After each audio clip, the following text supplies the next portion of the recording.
अस्सलाम वालेकुम गाइस, मैं हूं दानियाल सजाद और आप देख रहे हैं दानियाल सजाद ऑफिशियल।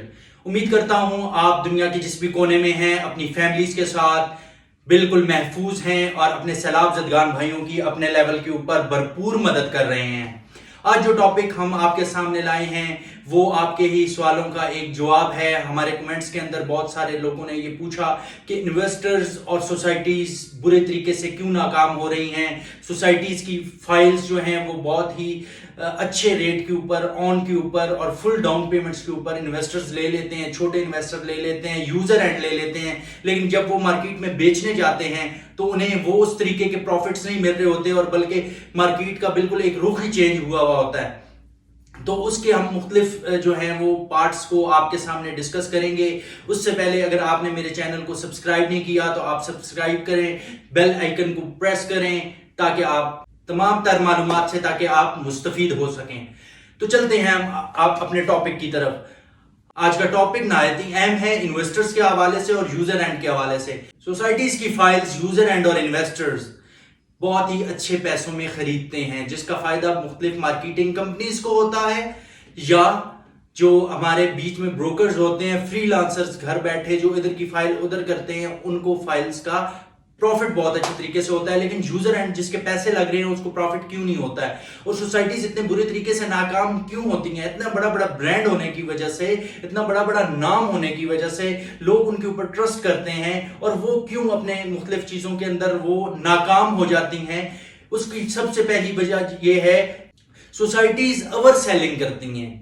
सोसाइटीज के जो एक्सपेक्टेड प्लॉट्स होते हैं उनसे ओवर सेलिंग करती हैं, ओवर सेलिंग ऑफ फाइल्स करती हैं, उनका कोई एस्टिमेशंस नहीं होती, वो ग्रीडी लेवल के ऊपर खेल जाती हैं और जिसका खुमियाजा मार्केट को भुगतना पड़ता है। मिसाल के तौर पे सप्लाई और डिमांड को मेंटेन नहीं रख पाती मार्केट, जितनी डिमांड होती है उससे कई गुना ज्यादा आगे से सप्लाई आ रही होती है। इस वजह से मुख्तलिफ प्लॉट जो है सोसाइटीज जो हैं वो बुरे तरीके से नाकाम होती हैं और उनका रेट ऊपर नहीं जा रहा होता है, जिससे जो डीलर होता है वो इरिटेट हो रहा होता है और उसके पैसे रिकवर नहीं हो रहे होते। अथॉराइज्ड डीलर्स के और यूजर एंड के जो है for smart span of time जो लोग अपनी इन्वेस्टमेंट्स करते हैं, पैसे डाले निकाल लिए, पैसे डाले निकाल लिए, तो वो स्टक हो जाते हैं जो है सोसाइटीज के साथ। तो उसकी सबसे बड़ी वजह जो है वो ओवर सेलिंग ऑफ फाइल्स है।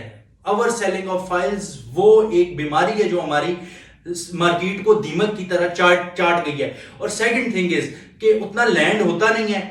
लैंड जब भी वो दिखाते हैं मार्केट के अंदर दिखाते जाते हैं तो उनके लैंड को लॉक कर लिया जाता है। वो लैंड लॉक सिचुएशन से क्या कहते हैं वो गुजर रहे होते हैं। मार्केट के अंदर जो लैंड ओनर्स हैं उनके एक टुकड़ा मिसाल के तौर पे उन्होंने 1000, 2000, 3000 कनाल का दिखा दिया है, तो उसके साथ के जो लोग होते हैं वो देखते हैं कि ये सोसाइटी बन रही है, क्योंकि यूजर एंड की डिमांड होती है कि हमें पहले लैंड दिखाएं।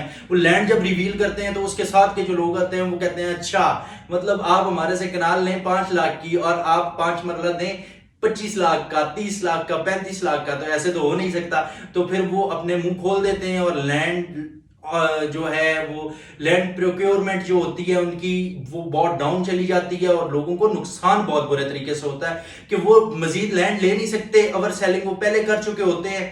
तो इस किस्म की स्ट्रेटजीज जो है वो प्रॉब्लमेटिक होती हैं बहुत ही बुरे तरीके से। थर्ड थिंग इज कि आपकी गलत स्ट्रेटजीज इन टर्म्स ऑफ आपके कोई भी इवेंट बेस्ड स्ट्रेटजीज जो होती हैं, मिसाल के तौर पे कि 23 जुलाई को जो है वो 2022 को न्यू मेट्रो सिटी की जो तकरीब होनी थी वो आपकी नहीं हो सकी बारिशों की वजह से। और फिर ऐसे हुआ कि बैलेटिंग रख दी गई और बैलेटिंग के अंदर उन लोगों के प्लॉट आए जो अभी तक मंजरे आम पे नहीं आ सके हैं। तो वो कौन लोग थे? तो मेट्रो सिटी को चाहिए था कि वो जो बैलेटेड ऑब्वियसली उन्होंने अपने क्लाइंट्स की होगी, चाहे वो बाहर बैठे होंगे कहीं बैठे होंगे, वो नहीं आ रहे मंजरे आम पे। तो इसका मतलब है कि उनकी बैलेटिंग का जो पूरा इवेंट हुआ है वो जाया हो गया, बल्कि उनके लिए नेगेटिव चला गया, जिसका खुमियाजा उनको कमर्शियल के अंदर भुगतना पड़ रहा है। लोग एक दूसरे को सजेस्ट कर रहे हैं कि आपने किसी तरीके से न्यू मेट्रो सिटी के अंदर नहीं जाना है। तो इस किस्म की स्ट्रेटजीज जो हैं वो अपने जो डायरेक्टर सेल्स हैं, जो उनके चीफ एग्जीक्यूटिव जो हैं, उनको चाहिए कि डायरेक्टर सेल्स जो हैं वो बहुत ही हाईली प्रोफेशनल रखें, ताकि वो टाइम टू टाइम जो है वो उसके अंदर चीज़ों को हाइप क्रिएट कर सकें, मार्केट के अंदर हाइप क्रिएट कर सकें, जिसका अल्टीमेट फायदा उन डीलर्स को हो, उन यूजर एंड लोगों को हो, उन स्मॉल इन्वेस्टर्स को हो, जो लोग आपके जो है वो वर्ड्स को ऑनर करके, उन्होंने सबसे पहले जब आपके पास कुछ भी नहीं था, आपने सिर्फ मार्केट में आवाज लगाई थी, तो उन्होंने अरबों रुपया आपके नाम के ऊपर फेंक दिया था। तो उन लोगों को एज सच फायदा नहीं हो सकता है। तो ये चीजें हैं कुछ, जो ओवर सेलिंग है, लैंड लॉक सिलसिला है, जो डायरेक्टर सेल्स जो मुख्तलिफ कंपनीज के हैं उनकी अपनी स्ट्रेटजीज हैं। तो ये चीजें जो हैं वो मतलब इतनी अच्छी मार्केट के अंदर इस वक्त नहीं जा रही हैं। तो मुख्तलिफ सोसाइटीज हैं, उनके मुख्तलिफ सोसाइटीज के अभी तक एनओसीज आ गए हैं या नहीं आए अभी तक, तो यूजर एंड्स को पता ही नहीं है। इवन के मार्केटिंग कंपनीज को भी सही से नहीं पता कि जी इनके आए हैं या नहीं आए।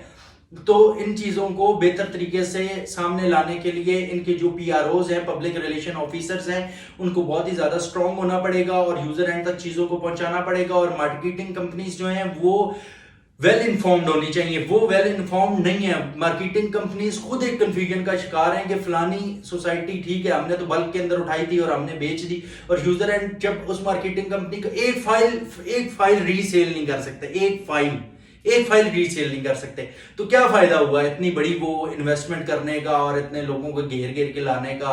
और आप इवन के एक रीसेल करने जाए फाइल, तो वो कहते हैं कि जी आप छो ते फलानी जी आई हुई है, इंदा वेखो बड़ा जबरदस्त किस्म की सोसाइटी बन रही है, तो ये वो अपना चूरन फिर दोबारा से बेचने शुरू हो जाते हैं।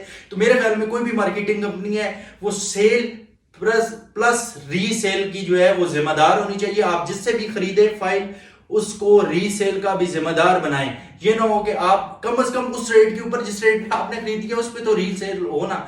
इस चीज को आप अपने जो है वो टर्म्स एंड कंडीशन लॉक करें। उम्मीद है कि आज की इंफॉर्मेशन आपको बहुत पसंद आई होगी।